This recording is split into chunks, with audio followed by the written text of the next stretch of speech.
So yesterday we created the Federal Reserve and pretty much signed our enslavement there. Our ancestors really fucked up letting the creation of Federal Reserve slide like that.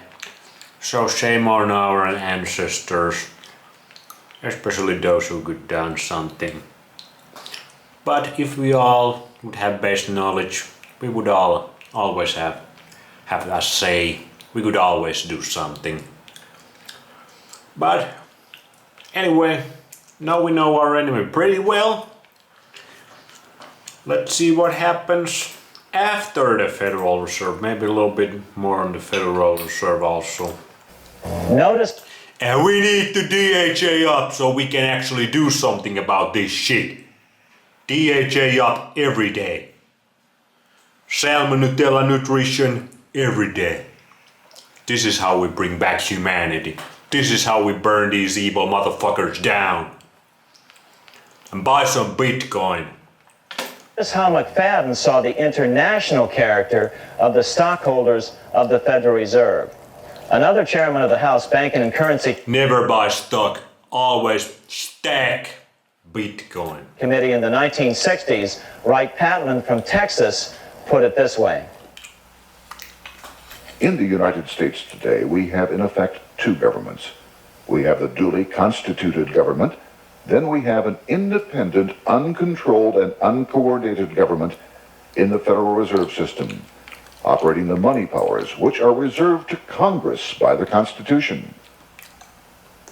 Even the inventor of the electric light, Thomas Edison, joined the fray in criticizing the system of the Federal Reserve. If our nation can issue a dollar bond, it can issue a dollar bill. The element that makes the bond good makes the bill good also.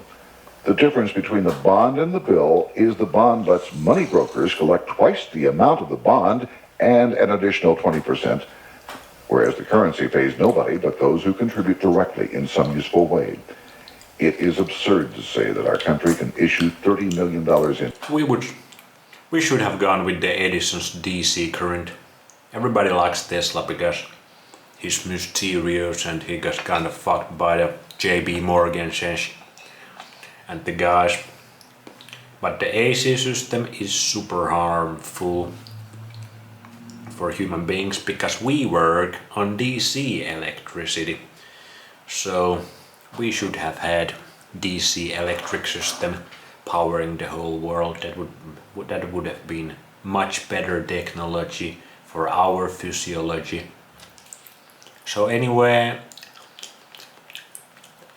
when you have to use your technology, and if you have a choice to plug it in DC or AC, always plug it on DC, it's better for you. And the best technology is that green sheet out there. Go outside. That's where human beings are supposed to be. That's what's really good for our physiology. That's how you heal. That's how you gain base knowledge. That's how you realize these bankers have ruined everything. That's how you came up with ideas and realizations how to take over the world back. Bonds and not $30 million in currency. Both are promises to pay. But one promise fattens the usurers and the other helps the people. 3 years after the passage of the Federal Reserve Act, even President Wilson began to have second thoughts about what had been unleashed during his first term in office. Too bad, too late. So shut the fuck up. We have come to be one of the worst ruled, one of the most completely controlled governments in the... Oh really? Why is that? You were in charge. So go hang yourself up. civilized world, no longer a government of free opinion, no longer a government by a vote of the majority, but a government by the opinion and duress of a small group of dominant men. Some of the biggest men in the United States in the field of commerce and manufacture are afraid of something.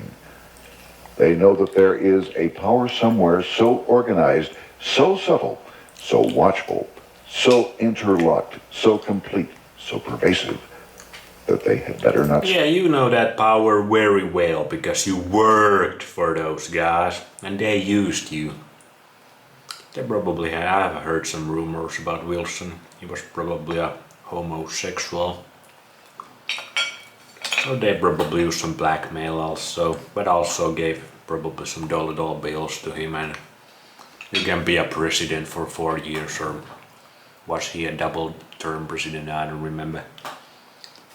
You can have this little power, but you do our beating. And then in the end he got little remorseful, like, yeah, I was being used, and he wanted to let everybody know about the secret societies and who really rules, who really got the power. He wanted to let people know. But too little too late, Woodrow. You ruined everything. Speak above their breath when they speak in condemnation of it. Before his death in 1924, President Wilson realized the full extent of the damage he had done to America when he confessed, "I have unwittingly ruined my government." So finally, the money changers, those who profit by manipulating the amount of money in circulation, Did he know his enemy? Lacked base knowledge. their privately owned central bank installed again in America. The major newspapers, which they also owned, hailed passage of the Federal Reserve Act of 1913, telling the public that now depressions could be scientifically prevented. The fact of the matter was that now depressions could be scientifically created. Is left this way or that way? Is up this way or that way? I'm confused. Okay, let's get to World Wars. Power was now centralized to its... You might think this century we are living is kinda messed up, but if you know history, you know the last century, like 100 years ago, the world was way rougher, bro. When you understand the Bolshevik revolution and what that did to Russia, then the World War I, then the World War II. Like, we are doing pretty good with our little Ronas. But we are getting there though. Get ready.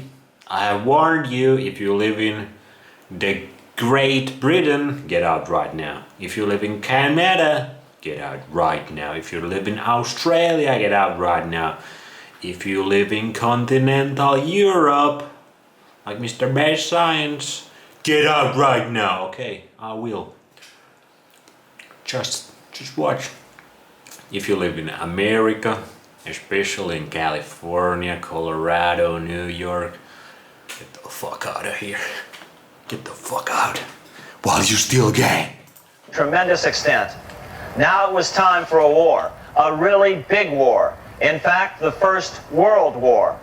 Of course, to the central bankers, the political issues of war don't matter nearly as much as the profit potential, and nothing creates debts like warfare. England was the best example at that time. During the 119-year period between the founding of the Bank of England and Napoleon's defeat at Waterloo, England had been at war for 56 years, and much of the remaining time she'd been preparing for war. In World War I, the German Rothschilds loaned money to the Germans, the British Rothschilds loaned money to the British, and the French Rothschilds loaned money to the French. In America, J.P. Morgan was the sales agent for war materials to both the British and the French. In fact, 6 months into the war, Morgan became the largest consumer on earth, spending $10 million a day. His offices here at 23 Wall Street were mobbed by brokers and salesmen trying to cut a deal. In fact, it got so bad that the bank had to post guards at every door and at the partner... Those guards should have freaking JB. Stop doing the work for these guys. Every human being working for these guys are taking humanity further down to the pits of hell. All these armies, Every member of any army should be shown this part of the video. You're just doing the work for the bankers who living the life, eating oysters, eating wild game, seafood, lobsters, whatever they fucking wanna eat, caviar, all the best food, while you are in the trenches. You want the boys, you want the normie NPC boys, you're in the trenches, risking your life for some bullshit ass beliefs. Homes as well. Many other New York bankers made out as well from the war. President Wilson appointed Bernard Baruch to head the War Industries Board. According to historian James Perloff, both Baruch and the Rockefellers profited by some $200 million during the war. But profits were not the only motive. There was also revenge. The money changers never forgave the czars for their support of Lincoln during the Civil War. Also, Russia was the last major European nation to refuse to give in to the privately owned central bank scheme. 3 years after World War I broke out, the Russian Revolution toppled the Tsar and installed the scourge of communism. You really should look into this part of the story, or history, very deeply. When you understand the Bolshevik Revolution and what that did to Russia, to the world, how absolutely evil and horrific that was, you cannot even really speak about it truthfully in YouTube. Go to the BitChute. Also listen to Dr. Jack Cruz in the Breed Love on the Bulwark podcast. He has some good knowledge about the Bolshevik Revolution. RKX has some good info. But go to the BitChute, search for the Europa. That will let you know what happened. It's pretty bad. It's pretty freaking brutal. We are having it easy with our little technocracy. Although, it's a different kind of hell. It's not as brutal, but it is still a hell. Jacob Schiff of Kuhn Loeb and Company bragged from his deathbed that he had spent $20 million towards the defeat of the Tsar. Money was funneled from England to support the revolution as well. Why would some of the richest men in the world financially back communism, the system that was openly vowing to destroy the so-called capitalism that made them wealthy? Researcher Gary Allen explained it this: Is right the right way, or is the left the right way? Which way is right? Which way is left? I'm confused. way. If one understands that socialism is not a share the wealth program, but is in reality a method to consolidate and control the wealth, then the seeming paradox of super rich men promoting socialism becomes no paradox at all. Instead, it becomes logical, even the perfect tool of power-seeking megalomaniacs. Communism, or more accurately socialism, is not a movement of the downtrodden masses, but of the economic elite. And the masses, the sheeple, they go along. They won't revolt. Just put 20 million like the Schiff guy did to some propaganda. Harsh couple charismatic dudes who can speak really well. Hire a little posse of mercenaries, and then propagandize the population so they can slowly but surely get behind the little fake push, little fake revolution, fake little movement. It's the same with today. George Soros, Black Lives Matter, all these these things. As W. Cleon Skousen put it in his 1970 book, The Naked Capitalist, power from any source tends to create an appetite for additional power. It was almost inevitable that the super-rich would one day aspire to control not only their own wealth, but the wealth of the whole world. To achieve this, they were perfectly willing to feed the ambitions of the power-hungry political conspirators who were committed to the overthrow of all existing governments and the establishments of a central worldwide dictatorship. Yeah, who wants domination when you can have total domination? Nothing less, nothing more is enough. Total domination. Ultimate power.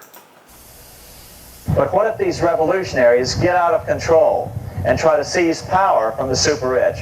After all, it was Mao Zedong who in 1938 stated his position concerning power. Political power grows out of the barrel of a gun. The Wall Street London axis elected to take the risk. The master planners attempted to control revolutionary communist groups by feeding them vast quantities. Don't be this guy. Don't be this guy. Never. Never obey.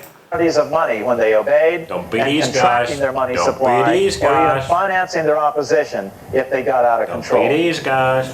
Lenin began to understand that although he was the absolute Don't be dictator those of the new guys. Soviet Union, he was not pulling the financial strings. Someone else was silently in control. Yeah, who paid Lenin to go there to do this revolution? Or was Lenin just behind it by his own will? Was that revolution his own idea? He got money to do the revolution, gather a little posse, print all this propaganda, or was it manufactured by some of these rich guys? The state does not function as we desired. The car does not obey. A man is at the wheel and seems to lead it, but the car does not drive in the desired direction. It moves as another force wishes.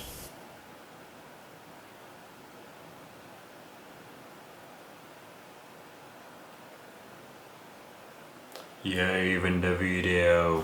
Who is behind it? Representative Don't like Louis T. Bolshevik McFadden, revolution. the chairman of the House Banking and Currency Committee, throughout the 1920s and into the Great Depression years of the 1930s, explained it this way. The course of Russian history has indeed been greatly affected by the operations of international bankers. The Soviet government has been given United States Treasury funds by the Federal Reserve Board, acting through the Chase Bank. England has drawn money from us through the Federal Reserve banks and has relent it at high rates of interest to the Soviet government. The Dnipro Dam was built with funds unlawfully taken from the United States Treasury by the corrupt and dishonest Federal Reserve Board and the Federal Reserve banks.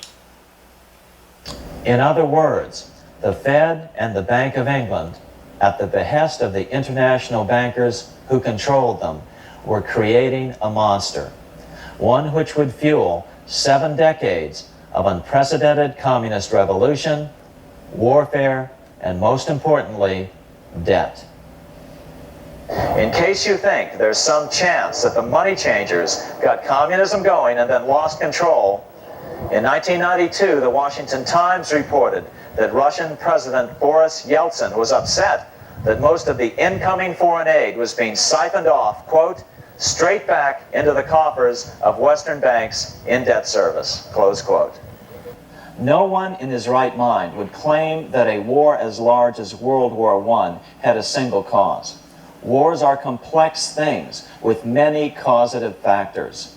But on the other hand, it would also be equally foolish to ignore as a prime cause of World War I those who would profit the most from the war.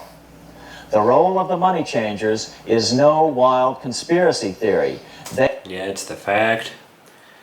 And they had some even more evil plans, social engineering and stuff,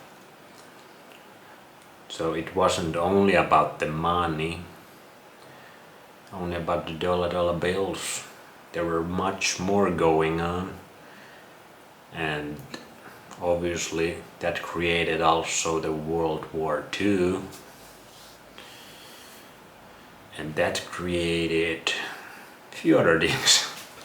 They had a motive, a short-range, self-serving motive, as well as a long-range political motive of advancing totalitarian governments, with the money changers maintaining the financial clout to control whatever politician might emerge as the leader. Next, we'll see what the money changers' ultimate political goal is for the world.